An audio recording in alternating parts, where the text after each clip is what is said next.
వారి దివ్య ఆశీస్సులతో వారి సమర్పితమైన ఆ ప్రశస్తి పురస్కారం ఏదైతే ఉందో అది మనందరికీ లభించిన పురస్కారంగా భావించుకుంటూ ఈ సందర్భంగా ఇక్కడ ఒక మంచి గర్భాలను సభను ఏర్పాటు చేశారు. వివిధ కళలను ప్రదర్శిస్తున్నారు, ఆవిష్కరిస్తున్నారు. యశశక్తి కళలు ఉన్నాయి, అందులో చోరకళ కూడా ఒకటి ఉంది. ఆ చోరకళకు కూడా మనం ఎలా ప్రదర్శించాలి అంటే ఇలాంటి ధీమూర్తి, ఇలాంటి మహా సరస్వతి, ఇలాంటి మహనీయుని యొక్క మేధస్సులో ఉన్నటువంటి జ్ఞానాన్నంతా దొంగతనం చేసుకొని పోతే అప్పుడు వారి హృదయం అత్యంత ఆనంద పరిపూర్ణమై భాషిస్తుంది. ఆ 63 కళ ఇక్కడ ప్రదర్శించి 64వ కళ నిరంతరం ప్రదర్శించాలని కోరుకుంటూ ఈరోజు నాకు ఇచ్చిన అంశం పురాణ పఠనం అన్నారు. చాలా సమయం తీసుకున్నారు కానీ ఒక 2 నిమిషాల్లో ఇక్కడ ముగించాలి. మన దగ్గర ఉన్నవారు దత్తాత్రేయ అపరదత్త స్వరూపులుగా భాషిస్తున్నటువంటి సరస్వతి స్వరూపం.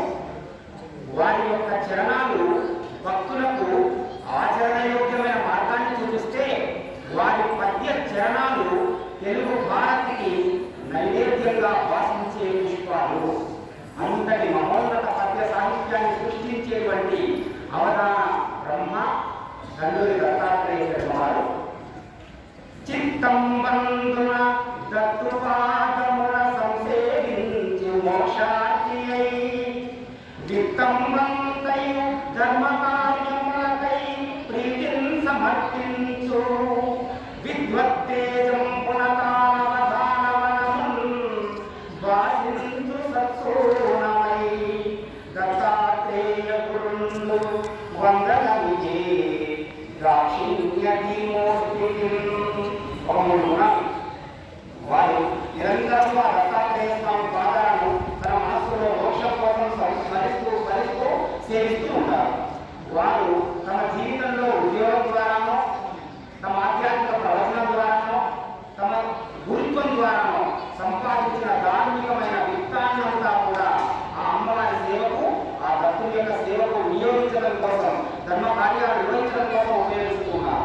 ఇంతకమైన యొక్క విద్వత్తేజంతో దేశవ్యాప్తంగా శతావధానంలో, అష్టావధానాలలో వ్యర్థ పద ప్రయోగం లేకుండా సమగ్రమైన పరిపుష్టమైన పద్య నిర్మాణాన్ని చేయగలిగిన అతి కొద్ది మంది పండిత మూర్తుల్లో ఒకరుగా పేరెంటించగలి మనకు ఎంతో కీర్తి ప్రతిష్టలు సంపాదించుకున్నటువంటి దత్త గురువులకు నమస్కరించుకుంటూ వారి ధారణాశక్తి అన్నారు.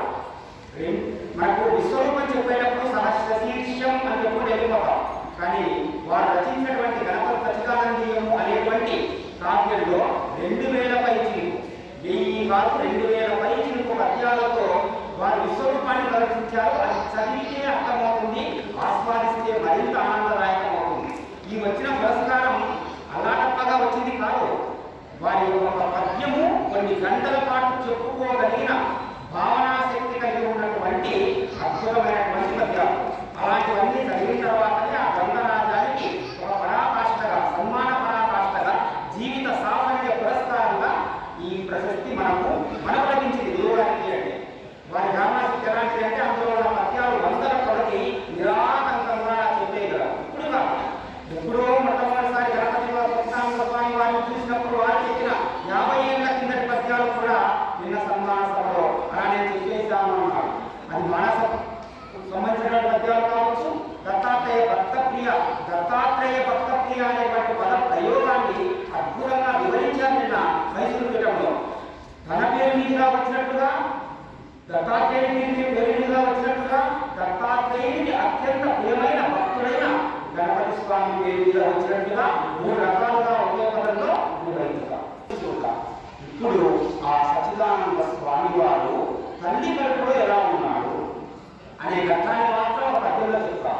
జయలక్ష్మి మాత కడుపులో ఆ స్వామి ఎలా ఉన్నాడో, ఆ తల్లి గర్భం ధరించినప్పుడు ఎలాంటి అద్భుతం ఉందో ఒక శిశపద్యంలో అవనిపై శ్రీవామనావతారార్థమై అతిథి మందర్భిణి అయిన ఎట్లు అవధూత గురువు దత్తావతారార్థమై అనసూయ గురుని అయిన ఎట్లు అపురూప పరశురామావతార్థము రేణుక చూలు ధరించినట్లు అతిలోకమహిత కృష్ణావతారార్థం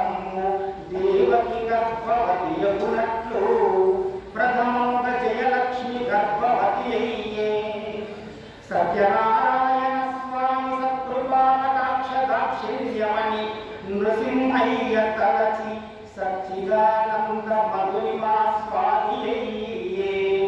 ఇది పద్యం. కానీ పద్యం ఎవరైనా రాయచ్చేమో, మేము కూడా కష్టపడి రాస్తున్నాం.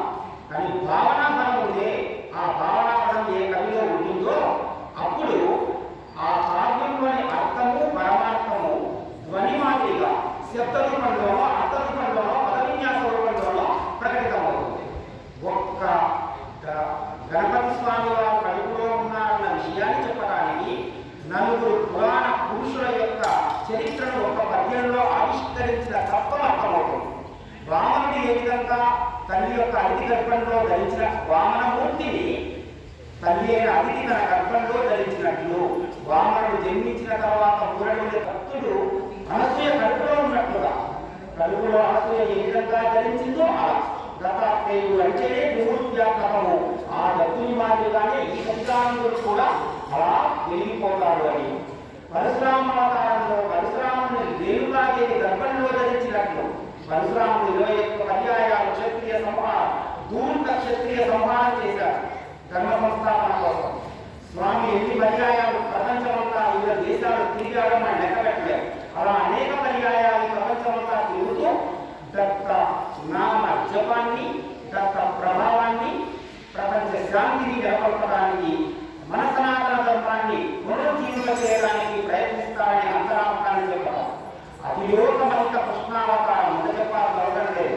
జగద్గురువుగా భాషించిన శ్రీకృష్ణ పరమాత్మ అర్జున నిమిత్త మాత్రమే చేస్తున్న భగవద్గీతను బోధించి అందరికీ ఉత్సాహాన్ని ఎలా కలిగించాడో ఈయన కూడా పరమహంస పరివ్రాజ భవిష్యత్ సూచనలు తల్లి కడుపులో ఉండగానే ఈ పద్యంలో ప్రకటించినటువంటి ధీమూర్తి ఋషిమూర్తి మన యొక్క గురువు గారు. అలాగే సత్యనారాయణ స్వామి యొక్క సత్కృపా కటాక్షం చేత ఈ యొక్క స్వామి అనుగ్రహంతో మన సంతానం కలుగుతుందని నృసింహయ్య భావించాడు అని చెప్పి చివరి భాగంలో కొసమెరుపు అంటాం చూడండి. ఆ కొసమెరుపే చాలు సచ్చిదానంద మధురిమా స్వాముడయ్యే. నిరంతరము సచిదానందాన్ని ఆ మాధుర్యాన్ని ఆస్వాదిస్తూ తృప్తిగా ఉండి కాంతి చేయగా తొలిచూరి కాంతి చేయగా తల్లిదండ్రులు సంప్రదాయ ధర్మజ్ఞులు పూలను ఇంటికి తెచ్చురు కదా, ఎనమిది జయలక్ష్మి పుట్టిన ఇంటికి చేయడం. గురువు గారు మాట్లాడిన ప్రతి మాట చంద్రోపదన పద్యం, అది కంద పద్యం. తొలిచూరి కాంతి చేయగా తల్లిదండ్రులు సంప్రదాయ ధర్మజ్ఞులు పూతుల ఇంటికి తెచ్చురు కదా, ఎనమిది జయలక్ష్మి పుట్టిన ఇంటికి చేయడం. ఇలా వారి పలుకులో సరస్వతీదేవి తాండవిస్తూ బయటకు వస్తూ ఉంటుంది. ఈ సందర్భంగా ఈ గోరు పట్టణానికి ఈ సత్సంగంలో దర్బారు తొలిసారిగా ప్రయోగం చేశారు కదా, ఈ దర్బారు ప్రయోగానికి ఒక చిన్న విషయం చెప్తాను. గత గురుపూర్ణిమకు మనందరికీ ఆత్మీయులు మహాంజనేయ గారి యొక్క సంప్రదాయంతో తొలిసారిగా మాణిక్ నగర్కి వెళ్ళి ఆ మాణిక్ ప్రభు సంస్థానంలో వేదిక సందర్శించాను. అక్కడ వారి యొక్క చరిత్రను చదివిన తర్వాత వారి చరిత్ర వివరాలు విన్న తర్వాత గురు సంస్థానంలో గురువు సమక్షంలో దర్బారు జరుగుతుంది. ఆ సభలో అనేక మంది తమ యొక్క కళలు ప్రదర్శిస్తారు అని ఆ పుస్తకంలో ఉంది. అది ఇక్కడ తొలిసారిగా నాకు తెలిసి తొలిసారిగా ఇక్కడ చూడడం ఇది ఇలాగే కొనసాగించాలని ప్రతి సంవత్సరము కొత్త వారికి ఔత్సాహికులందరికీ అవకాశం కల్పించాలని ఆ మాణిక్య ప్రభువును యోగి మహారాజ త్రిగుణానంద అద్వైత అభేద నిరంజన నిర్గుణ నిరాళంబ పరిపూర్ణ సభోవిత సకల మతస్థాపిత శ్రీ మాణిక్య ప్రభు మహారాజు की जय. ऐकायला टीम मध्ये आलू मंगला बनायला ते समजायला